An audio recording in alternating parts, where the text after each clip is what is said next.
Hello students, हम chapter 6 कर रहे थे। इसके हम लास्ट पार्ट में हैं, तो आज हम ये कर लेते हैं। इससे पहले वीडियो में हमने किया था कि कैंडल की जो फ्लेम होती हैं उसके पार्ट हैं, उनकी जो करैक्टरिस्टिक्स हैं वो हमने डिस्कस किया था। तो इस चैप्टर में हम आगे कर लेते हैं। हमारा कैंडल फ्लेम का ही हमारा छोटा सा टॉपिक रहता है, जिसमें हमें बताया गया है कि जो गोल्ड स्मिथ हैं वो जो हम कहते हैं कि आउटर मोस्ट जोन है कैंडल का, उसी को यूज़ क्यों करते हैं।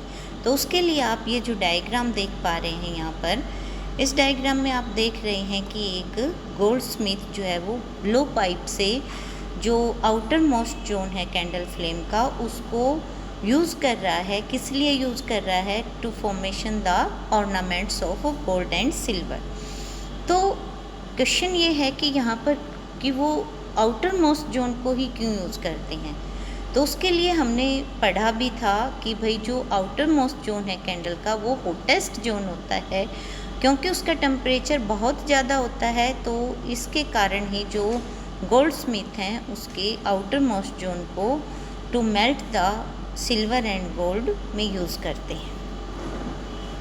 उसके बाद हमारा जो नेक्स्ट टॉपिक है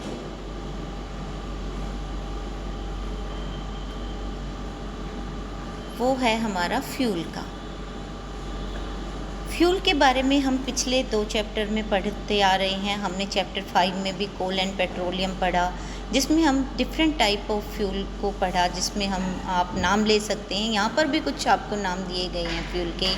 वुड है, कोल है, चारकोल है, डीज़ल है, पेट्रोल है, केरोसिन ऑयल है, ये सब जो हैं हमारे फ्यूल हैं। लेकिन यहाँ हम बात करेंगे आइडियल फ्यूल की। तो ये जो आइडियल फ्यूल है ये कैसा होता है, तो इसकी क्या क्या करैक्टरिस्टिक्स होती हैं, या हम ये कह सकते हैं कि आइडियल फ्यूल में ऐसा क्या खास होता है कि हम उसको आइडियल कहते हैं। तो आइडियल फ्यूल के लिए हमारे पास 4-5 करैक्टरिस्टिक्स हैं। फर्स्ट ये है कि वो रेडियली अवेलेबल होना चाहिए। The fuel should be readily available, means हमें आसानी से मिल जाए, हम जाकर ले आएँ या हमारे घरों तक उसकी सप्लाई हो। तो इस तरह का जो फ्यूल है वो आइडियल माना जाएगा। उसके बाद दूसरा जो पॉइंट है वो है it should be cheap. Cheap का मीनिंग वही कि सस्ता हो। सस्ता इतना भी नहीं कि हमें फ्री में ही मिल जाए। तो फ्री के लिए तो हमें जंगल से लकड़ियाँ काट कर ले आओ, फ्री का फ्यूल है। लेकिन वो आइडियल तो हो, तो जो इसकी प्राइस है वो अफोर्डेबल हो। उसके बाद जो थर्ड पॉइंट है वो है कि ये मॉडरेट रेट पर जलना चाहिए। ये नहीं कि भाई या तो बहुत ही धीमा जल रहा है या फिर बहुत ही ज़्यादा तेज़ी से जल रहा है। जैसे हाइड्रोजन गैस है, उसकी हम ये कहेंगे कि बहुत ज़्यादा अमाउंट में हीट प्रोड्यूस होती है, लेकिन वो आइडियल फ्यूल नहीं है। क्यों नहीं है वो आइडियल फ्यूल? वो इसलिए नहीं है कि वहाँ पर बहुत सारी एनर्जी एक साथ रिलीज हो जाती है। तो एक साथ बहुत सारी एनर्जी जब रिलीज हो जाती है तो वो फ्यूल हमारे किसी काम नहीं आता। तो इसलिए उसको हम आइडियल फ्यूल में काउंट नहीं कर सकते।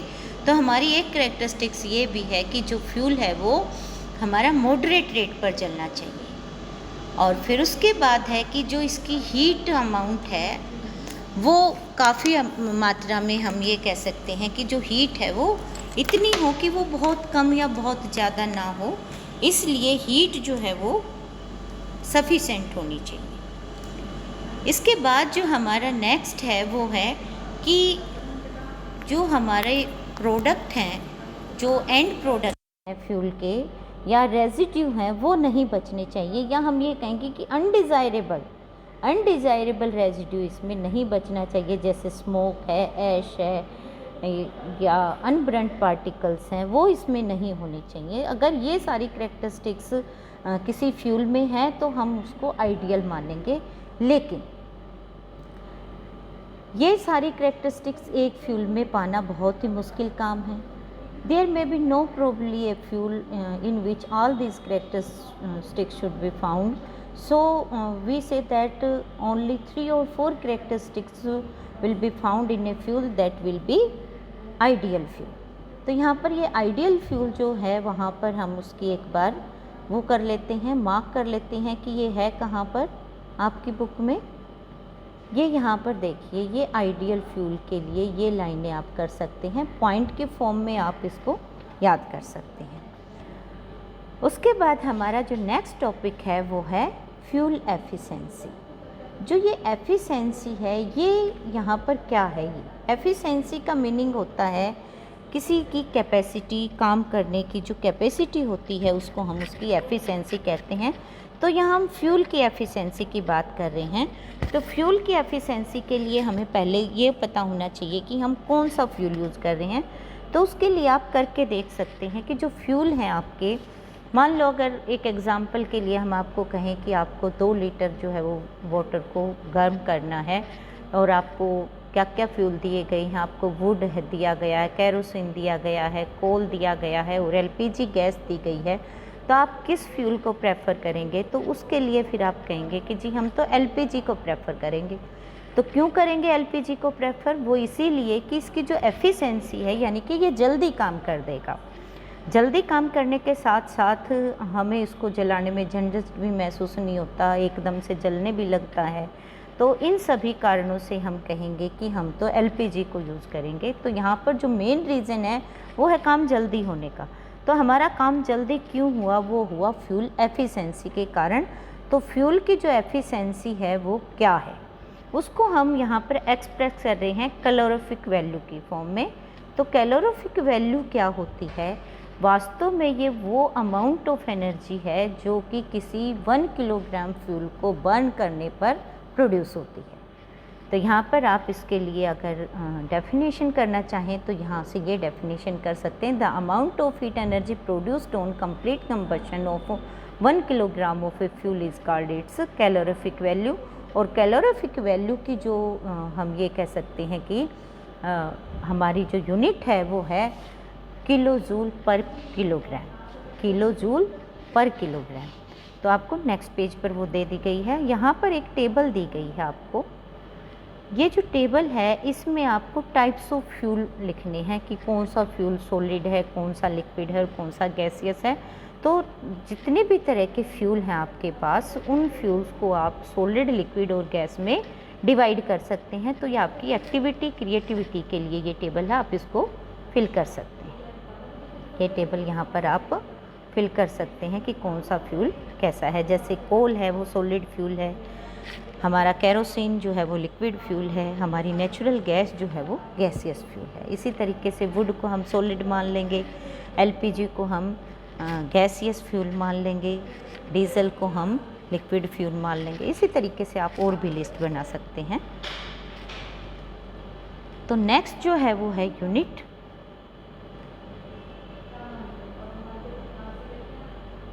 यूनिट किसकी, कैलोरीफिक वैल्यू की यूनिट। कैलोरीफिक वैल्यू की यूनिट है किलो जूल पर किलोग्राम, यानी कि 1 किलोग्राम जो फ्यूल है वो जलकर कितनी किलो जूल एनर्जी हमें देता है, तो वो उसकी कैलोरीफिक वैल्यू मानी जाएगी। ये जो टेबल आप देख रहे हैं, ये टेबल, इस टेबल में आपको डिफरेंट टाइप ऑफ फ्यूल के कैलोरीफिक वैल्यू दी गई है। जैसे काऊ डंग की कैलोरीफिक वैल्यू है 6000 to 8000, वुड के लिए है 17,000 to 22,000। तो इस तरीके से जो हाई कैलोरीफिक वैल्यू है वो भी एक आइडियल फ्यूल की कैरेक्टरिस्टिक्स है। हाइड्रोजन के लिए मैंने आपको बताया था कि इसकी कैलोरीफिक वैल्यू काफ़ी ज़्यादा है, लेकिन हम इसको फ्यूल के लिए यूज़ नहीं करते। उसके जो कुछ ड्रॉबैक्स हैं वो आपको हायर क्लासेस में पढ़ाए जाएंगे। थोड़ा सा मैं बता देती हूँ कि ये बहुत ज़्यादा अमाउंट में हीट प्रोड्यूस करता है और इसको कंट्रोल नहीं किया जा सकता, इसलिए ये इसको हम आइडियल फ्यूल नहीं मानते। उसके बाद जो हमारा नेक्स्ट टॉपिक है वो है burning of fuel lead to harmful products. यानी कि जब हम फ्यूल को जलाते हैं तो बहुत सारी चीज़ें ऐसी हैं जो हमारे लिए हार्मफुल हैं और रिलीज होती हैं। तो वो हार्मफुल चीज़ें कौन कौन सी हैं उनको हम डिस्कस कर लेते हैं। सबसे पहले है कि जब जितने भी फ्यूल होते हैं उन सब में कार्बन होता है, सब फ्यूल में कार्बन होता है। और कार्बन जो है वो जब भी जलता है तो carbon dioxide, carbon monoxide gases release होती हैं। तो इसी में कुछ अनबर्न्ड पार्टिकल भी होते हैं जो कि हमारी हवा में रह जाते हैं, स्मोक की फॉर्म में उड़ते रहते हैं और वो रेस्पिरेटरी डिजीज़ कॉज करते हैं। इससे पहले कि हम इन जो ये हार्मफुल इफ़ेक्ट्स हैं इनको आगे डिस्कस करें, हमारे पास एक बॉक्स है और ये बॉक्स है आपका वुड के बारे में। कि वुड जो है वो रेडीली अवेलेबल भी है, चीप भी है, फिर हम इसको आइडियल फ्यूल की में क्यों नहीं रखते। इसको आइडियल फ्यूल की काउंटिंग में हम इसलिए नहीं रखते क्योंकि जो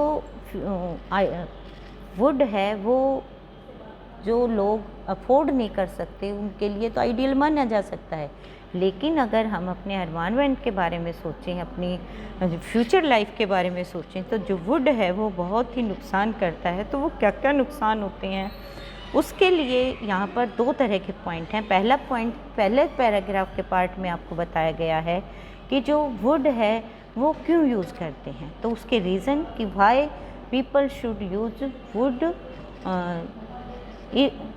although it is not a ideal fuel। और सेकंड क्वेश्चन हो जाएगा कि what are the harmful effect of to use the wood. तो उसके लिए आप देख सकते हैं कि सबसे पहले तो जो वुड है वो रेडीली अवेलेबल है, चीप है, जो पुअर पीपल हैं वो उसको आसानी से यूज़ कर सकते हैं, इसलिए आजकल भी लोग इसको यूज़ कर रहे हैं। उसके बाद जो पॉइंट मैंने बताए आपको ये यहाँ पर आ जाएंगे कि रूरल जो पार्ट्स हैं हमारे कंट्री में वो वुड को यूज़ करते हैं इजीली अवेलेबल के कारण, लो कॉस्ट के कारण। और फिर ये जो पॉइंट हैं उसके आ जाएंगे कि क्यों यूज़ करते हैं, और ये जो वाला जो पैराग्राफ है ये आ जाएंगे हार्मफुल इफेक्ट में। हार्मफुल इफेक्ट में आ जाएंगे कि जो वुड है वो काफ़ी अमाउंट में स्मोक रिलीज़ करता है जो कि रेस्पिरेटरी डिजीज़ का कारण बनती हैं। उसके बाद दूसरा जो है कि हमारे लिए वुड काफ़ी यूज़फुल प्रोडक्ट है, और जो ट्रीज़ काटे जाते हैं उनसे काफ़ी इम्पॉर्टेंट प्रोडक्ट हमें मिलते हैं, तो वो हमें नहीं मिल पाते। और तीसरा रीज़न है कि डिफॉरेस्टेशन का एक बड़ा कारण है फ्यूल का, तो वो भी इसी के कारण होता है। और डिफॉरेस्टेशन के बहुत सारे हार्मफुल इफ़ेक्ट हैं जो कि हम किसी और पार्ट में डिस्कस कर लेंगे। तो इन कारणों से हम वुड को नहीं काटना चाहिए या वुड को हमें एज ए फ्यूल नहीं यूज़ करना चाहिए। उसके बाद हम कंटिन्यू कर रहे हैं हमारे हार्मफुल इफ़ेक्ट में। तो हार्मफुल इफ़ेक्ट में हमने एक टॉपिक किया था कि जो हमारी कार्बन है, जितने भी फ्यूल हैं उन सब में कार्बन डाइऑक्साइड गैस निकलती है, और कुछ अनबर्न्ड पार्टिकल स्मोक के फॉर्म में भी निकलते हैं, तो वो respiratory disease like asthma create करते हैं। तो यहाँ पर ये पॉइंट मेन हो जाएगा। उसके बाद जब इनकम्प्लीट कंबशन होता है, इनकम्प्लीट कंबशन कब होता है? जब ऑक्सीजन कम मिलती है। जब कोई फ्यूल जलता है और उसको सफिशेंट अमाउंट में ऑक्सीजन ना मिले तो उस कंडीशन में इनकम्प्लीट कंबशन होता है, और इनकम्प्लीट कंबशन में कार्बन मोनोऑक्साइड गैस रिलीज होती है। कार्बन मोनोऑक्साइड क्योंकि पॉइजनस गैस है, इसलिए ये जो है वो हमें नुकसान पहुंचाएगी और इससे डेथ भी हो सकती है। इसलिए ये भी कहा जाता है कि कभी भी क्लोज रूम में हमें अंगीठी जलाकर नहीं सोना चाहिए, क्योंकि अंगीठी जलाने से, कोयला जलाने से और कमरा भी बंद हो जाएगा, इसलिए वहाँ एयर सप्लाई पूरी नहीं जाएगी, तो वहाँ कार्बन मोनोऑक्साइड गैस रिलीज होगी जो कि लीथल हो सकती है। उसके बाद हमारा नेक्स्ट जो पॉइंट रहेगा वो रहेगा ग्लोबल वार्मिंग का। तो ग्लोबल वार्मिंग क्या है, कैसे ये क्रिएट होती है? आपको पता है कि सभी जो कार्बन फ्यूल हैं वो कार्बन डाइऑक्साइड गैस रिलीज करते हैं, और कार्बन डाइऑक्साइड जो गैस है वो मेनली हमारी, हम ये कहेंगे कि ग्रीन हाउस गैस है। ग्रीन हाउस गैस वो गैस है जिसके कारण हमारा एनवायरनमेंट गर्म हो जाता है, और एनवायरनमेंट गर्म होने के कारण हमारी अर्थ गर्म हो जाती है, और इसी प्रोसेस को हम ग्लोबल वार्मिंग कहते हैं। ग्लोबल वार्मिंग का जो टॉपिक है वो हम नेक्स्ट के कुछ चैप्टर में भी पढ़ेंगे। यहाँ पर आपको थोड़ा सा ही बताया है कि जो increase concentration of carbon dioxide है उसके कारण ग्लोबल वार्मिंग होता है, और ग्लोबल वार्मिंग के कुछ हार्मफुल इफेक्ट भी यहाँ पर हैं हमारे नेक्स्ट पैराग्राफ में। ग्लोबल वार्मिंग से क्या होगा कि जितनी भी आइस हमारी कैप्स पर है या जो माउंटेन्स पर जो आइस है वो धीरे धीरे मेल्ट होकर हमारी जो नदियां हैं उनमें आ जाएगी, और उनसे फिर हमारा जो सी लेवल है वो बढ़ जाएगा, और लो लाइंग एरियाज़ हैं यानी कि जो निचली सतह पर जो एरियाज़ हैं वो सारे डूब जाएंगे, या हम ये कहेंगे कि फ्लड की कंडीशन वहाँ पर हो जाएगी।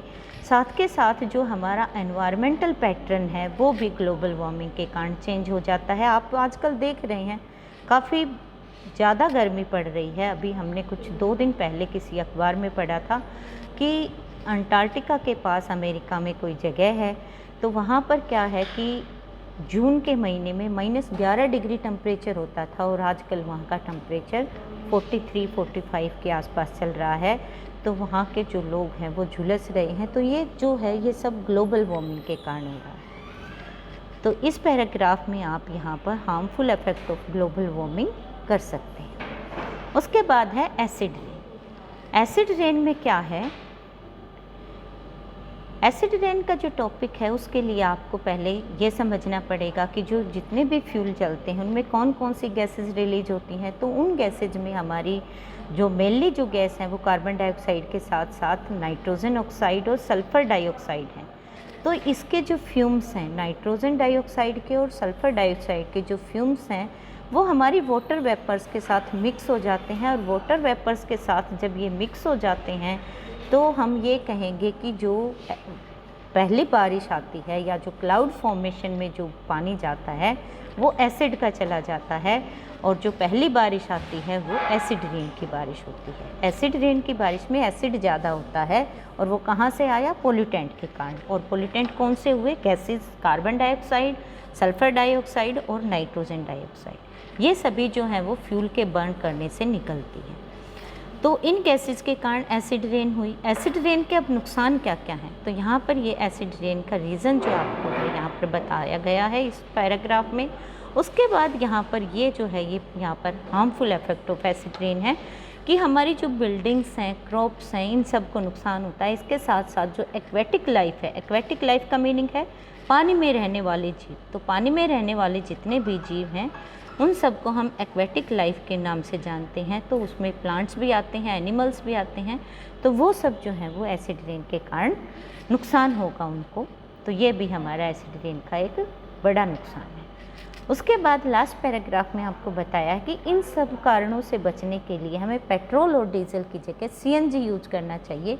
सीएनजी कंप्रेस्ड नेचुरल गैस है जो कि है तो फॉसिल फ्यूल ही, लेकिन वो कम हार्मफुल है। उसके अंदर इतने ज़्यादा जो स्मोक पार्टिकल्स हैं या फिर पोल्यूटेंट्स हैं वो रिलीज़ नहीं होते, इसलिए इसको हम क्लीनर फ्यूल भी कहते हैं। तो हमारे यहाँ जितने भी हम ये कहेंगे कि जो पोल्यूटेंट सिटी हो गए थे वहाँ पर सीएनजी यूज शुरू की जा चुकी है और काफ़ी हद तक वहाँ का पोल्यूशन ख़त्म भी हुआ है। तो इस चैप्टर में आज जो हमारा सीएनजी का टॉपिक के साथ ही हमारा ये चैप्टर भी ख़त्म हो रहा है। Thank you, have a nice day.